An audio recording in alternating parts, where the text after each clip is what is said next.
आजच्या उपासनेत पुन्हा एकदा मी आपल्या सर्वांचं स्वागत करतो. आपण देवाला धन्यवाद देऊया की आम्हाला जरी चर्चमध्ये जाता येत नाही तरी आपण त्याची उपासना करू शकतो आणि त्या माध्यमातून आज जेव्हा आपण उपासनेकरता एकत्र आले आहोत तेव्हा आपण सर्वजण आपले डोळे परमेश्वराच्याकडे लावूया, प्रार्थना करू. पवित्र पवित्र पवित्र देवा, आम्ही तुझ्या नावाला धन्यवाद देतो आणि तुझी उपासना करतो यासाठी की पवित्र परमेश्वरा या संपूर्ण परिस्थितीमध्ये आणि मागील संपूर्ण सप्ताहात तू आम्हाला सांभाळलेला आहेस, तू आमची काळजी घेतलेली आहेस, तू आमचा जीव आत्मा सुरक्षित ठेवलेला आहेस. तुझ्या सेवेत तुझं कार्य करण्यासाठी आणि विशेषतेने तुझ्या निर्देशाप्रमाणे आणि नियमाप्रमाणे चालण्याकरता तू आम्हाला सगळं तुझ्या पवित्र आत्म्याचं सहाय्य केलंस, याबद्दल आम्ही तुला धन्यवाद देतो. आम्ही भक्ती करत असताना पवित्र परमेश्वरा आम्ही आमचं मन तुझ्याकडे लावतो यासाठी की पवित्र परमेश्वरा जे काही गीतं गायली जातील त्याद्वारे तुझं पवित्र परमेश्वरा उत्तम अशा प्रकारचं स्तवन केलं जाईल आणि त्यातून पवित्र परमेश्वरा प्रत्येकाला हर्ष आणि आनंद प्राप्त होईल असं तू घडू. त्यासोबत तुझं पवित्र वचन ऐकत असताना देखील ते समजण्यासाठी लागणारं सर्व प्रकारचं चांगुलपण आणि बुद्धिमत्ता आम्हाला दे. आमच्या अंतकरण तो उघड अशा मी तुला विनंती करतो. येशू ख्रिस्त आमचा प्रभू याच्याद्वारे मागतो म्हणून पाहिजे.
Hallelujah, hallelujah, hallelujah.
पिढी असून त्याचा सोळ्या रचण्यापासून सोबतपणास प्रारंभ होत आहे.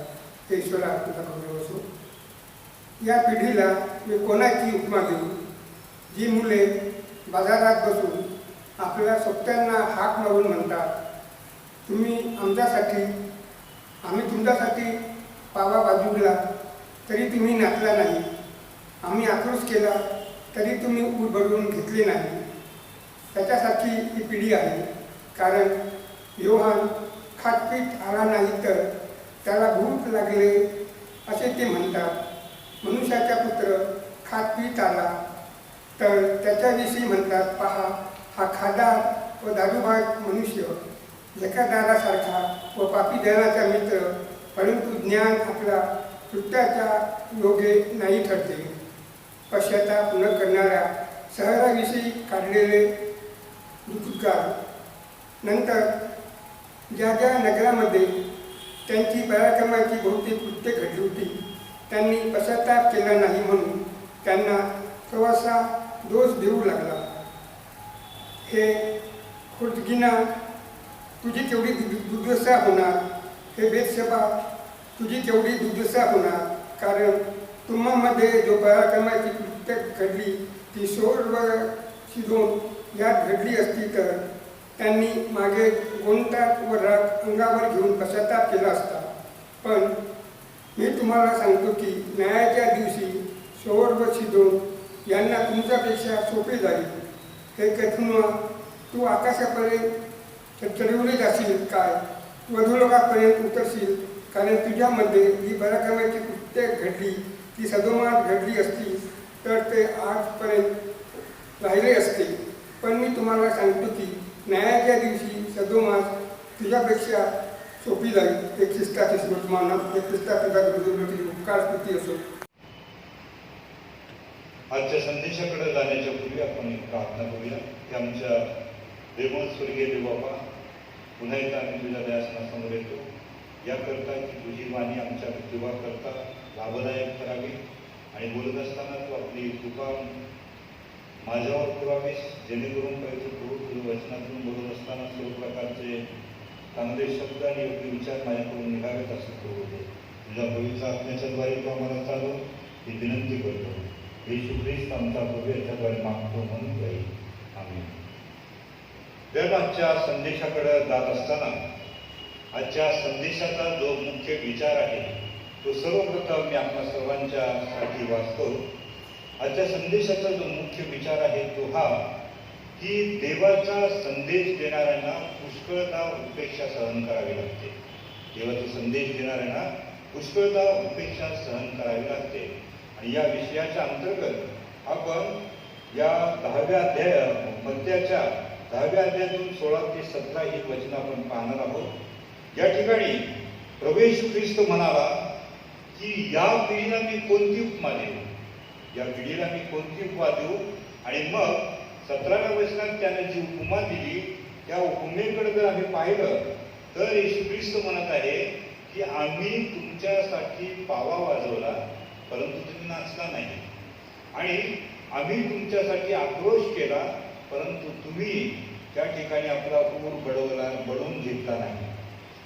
येशू ख्रिस्तांना अशा प्रकारची उपमा का दिली किंवा या गोष्टीकडे जर आम्ही पाहिलं तर आम्हाला लक्षात येईल की ही उपमा येशू ख्रिस्तांना का बरं दिली आहे याविषयी जर आम्ही विचार केला तर आम्हाला असं दिसली की ही जी काही शब्द येशू ख्रिस्त बोललेले आहे ते जी उपमा दिलेली आहे ती एक समर्पक अशा प्रकारची उपमा आहे.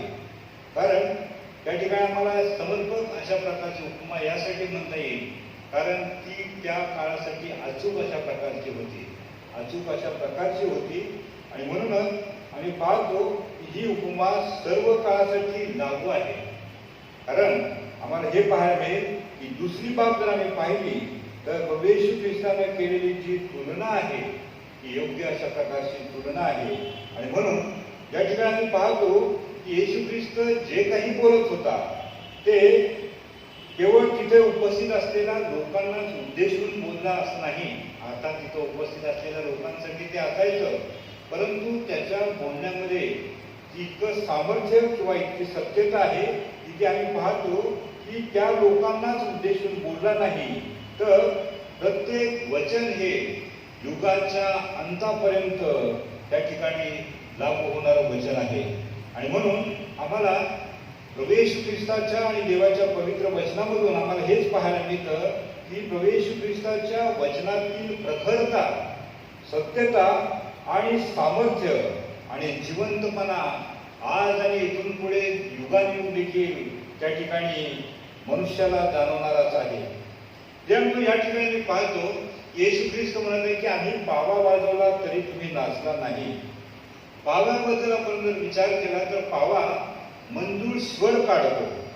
पाव्याचा जो आवाज आहे तो ऐकणाऱ्याला वाजवणाऱ्याकडे आकर्षित करतो. इतकंच नाही तर तो मंजूळ स्वर जो आहे तो आवाज ऐकणाऱ्यांचे कान टवकारतो आणि ऐकणाऱ्याला त्या ठिकाणी ऐकत असताना हर्ष आणि आनंद देतो. या ठिकाणी मी पाहतो की येशू ख्रिस्तानं आपल्या मधुर वाणीनं त्या ठिकाणी उत्तम ते ऐकवलेलं आहे. त्यानं देवानं केलेली प्रीती आणि त्यानं मारलेली जी हाक आहे याबद्दल देखील कळवलेलं आहे. आणि त्याची जीवनासंबंधीची महत्त्वपूर्ण जी देवाची योजना आहे ती येशू ख्रिस्तानं ऐकवलेली आहे. आणि हे सर्व येशू ख्रिस्तानं चांगल्या शब्दात म्हणजे अद्भुत रीतीनं सांगितलं, दाखल्याच्या द्वारे सांगितलं की आणि कोणीही त्या सांगण्याकडे लक्ष दिलेलं नाही किंवा त्या सांगण्याकडं आणि त्याच्या हाकेकडे लक्ष दिलेलं नाही. आणि म्हणूनच येशू ख्रिस्त म्हणत आहे की आम्ही पावा वाजवला तरी तुम्ही त्या ठिकाणी नाचले नाही. जणू अर्थातच जे प्रभूने सर्व मानवाला आणि उपस्थितांना ऐकवलेलं आहे ते ऐकून म्हणजे तो चालण्याचा जो संकल्प आहे तो संकल्प, प्रीती आणि पापक्षमा आणि जीवन हे ऐकून त्या ठिकाणी खरं तर उड्या मारायला हव्या होत्या. परंतु आम्ही पाहतो की काही लोकांनी त्या ठिकाणी देवाची ही मंजूर वाणी ऐकून आनंद केलेला आहे. म्हणजेच आम्ही पाहतो की अनेकांनी आनंद व हर्ष केलेला नाही. हे जे सत्य आहे ते या शब्दातून येशू ख्रिस्तानं व्यक्त केलेलं आहे. त्याचबरोबर आम्ही हे पाहतो की येशू ख्रिस्ताने फक्त गोड आणि मधुर शब्दामध्येच त्या ठिकाणी देवाकडे वळण्यासाठी सांगितलं नाही, तर काही वेळा येशू ख्रिस्तानं कडक शब्दात आणि ठणकावून सांगितलेलं आहे. मोठ्या आक्रोशानं देखील सांगितलेलं आहे. आणि म्हणूनच तो त्या ठिकाणी म्हणतो की आम्ही आक्रोश केला परंतु तुम्ही ऊर बळवून घेतला नाही. प्रभू येशू ख्रिस्तानं मनुष्याचा नाशापासून बचाव व्हावा, दंडापासून त्याला त्या ठिकाणी दया प्राप्त व्हावी, धोक्यापासून त्याचं जीवन सावरलं जावं आणि त्यानं सावध व्हावं म्हणून प्रभू येशू ख्रिस्तानं आक्रोश केलेला आहे. आम्ही पाहतो की आक्रोश म्हणजे ओरडणं आहे. आणि या लोकांनी पापापासून फिरावं, त्याचबरोबर मार्ग बदलावा, पश्चाताप करण्यासाठी करावा आणि नाशाच्या मार्गातून परत फिरण्यासाठी ओरडून सांगितलं की या वर्तनाने आणि मार्गाने तुम्ही स्वतःवर नाश आणि दंड ओढावून घेत आहात. पण याही येशू ख्रिस्ताच्या सांगण्याकडं अनेकांनी ऐकण्याची व वळण्याची कृती केलेली नाही, खेद केलेला नाही. आणि म्हणूनच प्रभू येशू ख्रिस्त म्हणत आहे की आम्ही आक्रोश केला तरी तुम्ही ऊर बळवून घेतला नाही. आणि अनेक लोक त्या काळात तसेच होते. म्हणून ही जी उपमा प्रभू येशू ख्रिस्तानं दिलेली आहे ती उपमा समर्पक म्हणजे योग्य अशी आहे. कारण आजच्या शास्त्रपाठाचा त्या ठिकाणी निर्गम याचा 32वा अध्याय आणि 1 ते 14 याकडे जर आम्ही पाहिलं तर तिथेही आम्हाला हेच पाहायला मिळतं की परमेश्वराने त्याचा विश्वासू सेवक जो आहे त्याच्या करवी चांगला मार्ग म्हणजेच नीतीच्या विषयीचे जे शिक्षण आहे किंवा गोष्टी आहेत, नीतीविषयक गोष्टी, देवाची योजना कळवण्याकरता परंतु त्याही काळात आम्ही पाहतो की इस्रायलांच्या मध्ये असाच प्रकार होता. याविषयी जर आम्ही विचार केला तर हेच निदर्शन असे येतं की त्या काळातले लोकही देवाच्या सांगण्याकडे लक्ष न देणारे होते, देवाची हाक न ऐकणारे होते, हट्टी स्वभावाचे होते आणि कठोर हृदयाचे होते. ही जी उणीव आहे ती त्यांच्या जीवनामध्ये आणि स्वभावामध्ये होती. त्यामुळं असं म्हणता येईल की ते आपल्या तालामध्ये चालत राहायचे किंवा मिरवणारे होते. आणि म्हणूनच त्यांनी धीर धरलेला नाही आहे, तर त्यांनी त्या ठिकाणी देवाचे जे नियम मोशेने सांगितलेले होते ते सोडून त्यांनी स्वतःच्या मनाचं केलेलं आहे आणि मूर्ती बनवल्या आणि त्याच्या पुढे ते नाचू लागलेले आहे. उलट पक्षी असं व्हायला हवं होतं की जे देवापासूनचं चांगलं आहे ते त्यांना सांगितलं होतं, जे त्यांना माहीत नव्हतं ते त्यांना कळवलं गेलं होतं. तेव्हा या लोकांनी त्या ठिकाणी आनंद करायला व नाचायला हवं होतं. परंतु त्यावेळी देखील तसं न करता मोशेच्या त्यांच्यासोबत काही काळ नसल्यामुळं त्या काळात स्वैराचार आणि स्वमनानं त्यांनी त्या ठिकाणी आनंदाने हर्ष केलेला आहे. आजही बहुतांश प्रमाणात आम्ही पाहतो की अनेक मानवाच्या बाबतीत हेच पाहायला मिळतं की जे मानवाच्या समोर असतं, जे त्याच्या आसपास असतं किंवा जे त्याला गैरमार्गात घेऊन जातं त्यासोबत मनुष्य आनंद करतो आणि हर्ष करतो. त्याचंही कारण हेच की मोशेच्या काळातही देवाच्या वाणीकडं लक्ष न देणारे होते, तसेच देवाच्या सांगण्याला दुर्लक्ष करणारे व तुच्छ मानणारे जीवन आणि स्वभाव मानवामध्ये पूर्वीपासून रुजलेला आहे. हेच कारण त्या ठिकाणी पाहायला मिळतं. त्या काळातील लोकांनी चांगल्याचा तिरस्कार केला, सांगणाऱ्याला दोष दिले आणि सांगितलेल्या गोष्टीवर त्यांनी विश्वास ठेवला नाही. हीच बाब ख्रिस्ताला त्या काळच्या पिढीमध्ये दिसली आणि म्हणूनच प्रभू येशू ख्रिस्तानं त्यांना ती उपमा दिली. कारण ख्रिस्त जे काही सांगत आला व जे अद्भुत त्यांच्या समोर केलं ते पाहून त्यांनी त्याचा स्वीकार केला नाही, त्याच्यावर विश्वास ठेवला नाही आणि त्या गोष्टी सत्य मांडल्या नाही. हेच जे दुर्गुण आहे ते मानवाला देवाची ओळख पटवण्यासाठी आणि देवावर विश्वास ठेवण्याकरता त्या ठिकाणी आड येतात आणि मनुष्य त्या ठिकाणी फसतो. परंतु फिलिप्पिकराच्या दुसऱ्या पत्रामध्ये आणि 15व्या वचनात असं म्हटलेलं आहे की या पुढील पिढी तुम्ही निर्दोष व निरुपद्रवी व्हावे अशी देवाची इच्छा आहे आणि तुम्ही देवाची मुले व्हावे अशी देवाची इच्छा आहे. त्यामुळे आम्ही पाहतो की आजच्या जगामध्ये वाईट विचार करणारे, दुष्ट लोक, देवाकडं दुर्लक्ष करणारे, न ऐकणारे लोक आहेत. तर अशा पिढीमध्ये आम्ही निर्दोष आणि निष्कलंक झालो तर आम्ही त्या ठिकाणी देवाची मुले होणार आहोत. आजच्या संदेशाच्या मुख्य विचारधारेकडे जर आम्ही पाहिलं तर तिथंही असं म्हटलेलं आहे की देवाचा संदेश देणाऱ्यांना पुष्कळ उपेक्षा सहन करावी लागते. यानुसार मोशेने जरी इस्रायल लोकांना देवाची वाणी ऐकवली, चांगले नीतिमत्तेविषयी सांगितलं आणि त्यांच्यासाठी मोशेने देवाकडे प्रार्थना आणि विनंत्या केल्या, तरी देखील तत्कालीन लोकांनी मोशेला त्रास दिलेला आहे, मोशेच्या विरोधात बोललेले आहे, दगडमार करायला ते तयार झाले आणि त्याच्याप्रमाणे इतरही आम्ही पाहतो की पवित्र शास्त्रात जे लहान मोठे संदेशते होते त्या संदेशांना देखील त्या ठिकाणी त्रास दिला गेलेला आहे. आहाराच्या बाबतीत आम्ही पाहतो की त्या ठिकाणी तो एलियाच्या मागे लागलेला आहे, एलियाला त्रास देत आहे. आणि त्यासोबत आम्ही पाहतो की येशू ख्रिस्ताकडे जर आम्ही पाहिलं तर त्या पवित्र प्रभूला त्या ठिकाणी आनंदित छळ करून, उपहास करून आणि त्या ठिकाणी आम्ही पाहतो की ठार मारलेला आहे. आजही आपण पाहतो काही लोकांच्याकडून संदेश देणाऱ्यांना उपेक्षा सहन करावी लागते. काही लोक आरोप करतात, काही लोक धमकावतात, काही लोक कारस्थान करतात आणि त्रासात आणि छळात या ठिकाणी अनेकांना त्या ठिकाणी आम्ही पाहतो की संदेश देणाऱ्याला सहन करावा लागतो.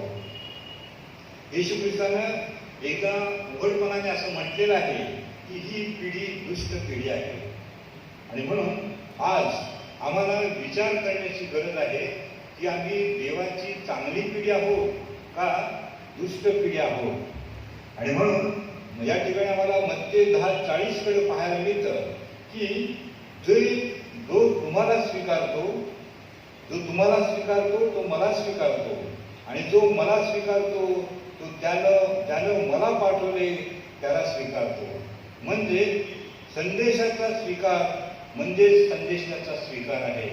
आणि म्हणून आम्ही या पित्याला स्वीकारणाऱ्या आणि त्याचा ऐकणाऱ्याप्रमाणे करणाऱ्या पिढीत आहोत का, किंवा दोष देणारी आणि चांगल्यांचा तिरस्कार करणारे आहोत याचा आज आम्ही विचार केला पाहिजे. आणि म्हणून हे स्पष्टीकरण आज आमच्या समोर आलेलं आहे. आणि पुन्हा एकदा आम्हाला देवाच्या वचनातून कळवण्यात आलेलं आहे की आम्ही जुना मार्ग सोडून वाईट मार्गाचा त्याग करून आम्ही देवराज्याकडं आणि देवाकडं आलो पाहिजे. त्यामुळे देव त्याच्या सेवकाच्याद्वारे मंजूर स्वरामध्ये देखील ऐकवतो. कधी कधी देव त्याच्या सेवकाच्या मार्फत कडक शब्दामध्ये सांगतो, परंतु कडक शब्दात जर सांगितलं तर लोक त्या ठिकाणी ते स्वीकारत नाही. आणि उलट पक्षी आम्हाला हे पाहायला मिळतं की तेव्हापासून मग तशा प्रकारचा त्रास त्या ठिकाणी चालू होतो. परंतु देवाचं वचन आम्हाला हे सांगतं की जो कोणी माझ्या सेवकाला एक थंड पाण्याचा प्याला देईल तो प्रतिफळाला मुकणार नाही. तेव्हा त्याचाच उलट जर आम्ही विचार केला तर आम्हाला असं लक्षात येईल, जो कोणी माझ्या सेवकाला जर त्रास देईल तर त्याला देखील त्या ठिकाणी देव सोडणार नाही. ही गोष्ट त्या ठिकाणी आम्हाला पाहायला मिळते. आणि म्हणून जेव्हा संदेशाविषयी आम्ही पाहतो तेव्हा संदेश जो आहे तो आम्ही निर्मळ मनानं ऐकला पाहिजे. जे वचन आमच्यापर्यंत येतं किंवा त्या वचनाचं जे स्पष्टीकरण आहे ते जर आम्ही निर्मळ अंतःकरणाने ऐकतो तर कदाचित आम्हाला आमचे दोष दिसतील आणि आम्ही बदलून जाऊ. आणि म्हणूनच याकरता आम्ही ऐकणारी पिढी असलं पाहिजे, समजून घेणारी पिढी असलं पाहिजे. आणि त्याचबरोबर देवाची प्रिय मुले ही पिढी आम्हाला होणं गरजेचं आहे. आणि म्हणून ते होण्यासाठी देव आम्हा प्रत्येकाला सहाय्य करो. कारण आज जेव्हा आम्ही त्याचं वचन पाहिलेलं आहे, येशू ख्रिस्तानं त्या पिढीला जी उपमा दिली होती त्या उपमेच्या आधारावर आम्ही पाहतो की देव आम्हाला मंजू आणि त्याद्वारे सांगत आहे. आणि त्याचबरोबर कधी कधी आम्हाला तो आक्रोश म्हणजे त्या ठिकाणी आम्हाला कडकपणाचा दोष पदरात घालत आहे. आणि म्हणून एक गीतकर्ता म्हणतो की माझे दोष मजला दिसले प्रभू येशूने दाखवले, खोल खोल सागरी बुडले केली माफी ही मला. तेव्हा येशू ख्रिस्त त्याच्या पवित्र वचनाच्या द्वारे संदेश देणाऱ्यांच्याकडून आपली इच्छा ऐकवतो. तेव्हा देवानं आज आम्हाला त्याची इच्छा कळवलेली आहे. कारण संदेश हा कधीही मनुष्याच्या बुद्धीनं तयार होत नाही. संदेश मनुष्याच्या बुद्धीनं कधीही तयार होत नाही. आम्ही पाहतो की तो संदेश देवाच्या पवित्र आज्ञेकडून त्या ठिकाणी आलेला असतो. आणि म्हणून त्या ठिकाणी आम्ही पवित्रतेत वाढावं, आम्ही चांगुलपणात वाढावं, आम्ही देवाच्या विश्वासात दृढ होण्याकरता देव आपले संदेश आमच्यापर्यंत पाठवत असतो. तेव्हा त्या संदेशाचा स्वीकार आम्ही करणं आमच्यासाठी हितावह ठरतं. आणि म्हणूनच आजच्या संदेशासाठी आपण परमेश्वराला धन्यवाद देऊ आणि प्रार्थना करूया. सर्वसमर्थ सदादेवी देवा, आम्ही तुला धन्यवाद देतो कारण तू त्या काळातल्या लोकांना पवित्र प्रभू उपमा दिलीस आणि त्या उपमेच्या द्वारे पवित्र परमेश्वरा तू आम्हाला कळवलेलं आहेस की आम्ही पावा वाजवला परंतु तुम्ही नाचला नाही.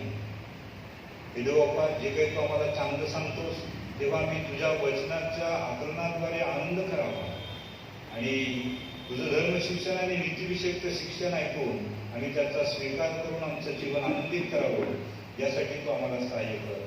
वचन ऐकल्या प्रत्येकावर तू आपला पवित्र हात ठेव आणि तुझी प्रिय मुलं आणि तुझी आवडणारी पिढी होण्याकरता तू आम्हा प्रत्येकाचं सहाय्य कर. तुझा दैव्य हात प्रत्येकावर ठेवून तू आपली कृपा आम्हाला करू. येशू ख्रिस्त आमचा प्रभू याच्याद्वारे मागतो म्हणून कळेल. जय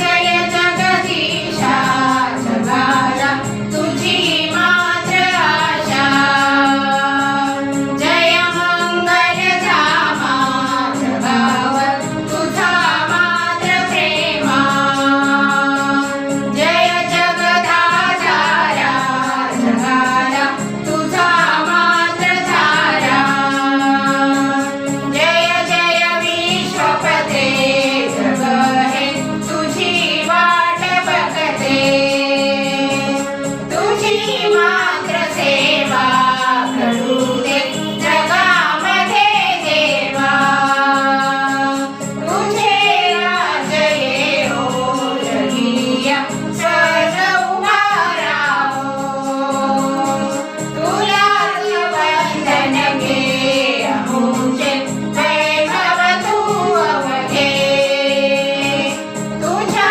मात्र चरणी राहू दे सहर्ष दिन रजनी प्रभो परात्पर जय करुणाकर प्रभो परात्पर जय करुणाकर जय जय जय बाबा जय जय जय पुत्रा जय जय जय आज्ञा जय जय जगदीशा जगाला तुझी मात्र आशा जगाला तुझी मात्र आशा जगाला तुझी मात्र आशा